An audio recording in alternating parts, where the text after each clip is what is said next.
Japanese mythology is extremely rich and profound. Many of its tales have inspired Japan for centuries. The story of Yamata no Orochi is no different. The myth has roots that go deep in ancient Japanese culture, along with beliefs that continue to be an element of the Japanese identity today.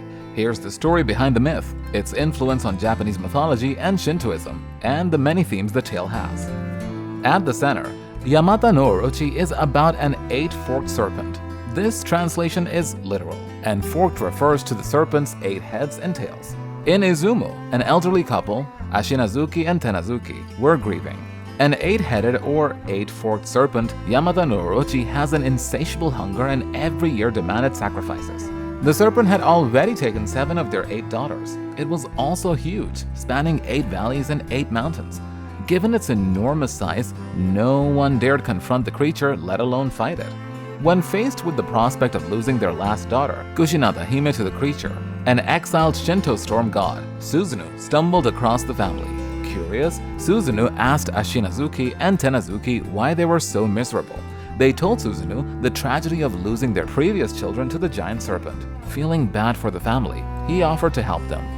Soon after, he made a deal with Kusanagi parents. He would defeat the serpent, but in return, he wanted a chance at marrying her. They accepted, and Susanoo began coming up with a plan to defeat the serpent. He asked the couple to prepare 8 gates and 8 platforms, each holding a vat of sake, a strong Japanese alcohol made from rice.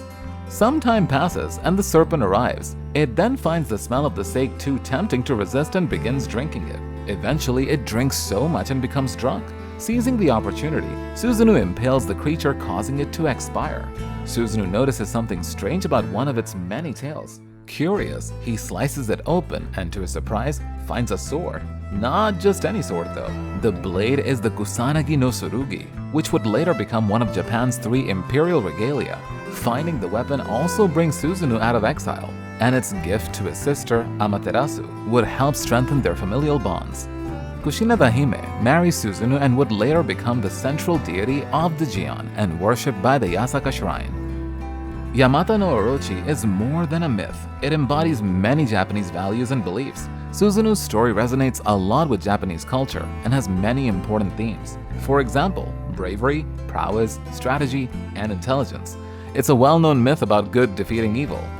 The myth highlights the triumph over adversity. The 2 parents in the story, Ashinazuki and Tenazuki, did not just give up and let their daughter be another victim to the serpent. Instead, they told Susanoo their situation and helped him defeat it.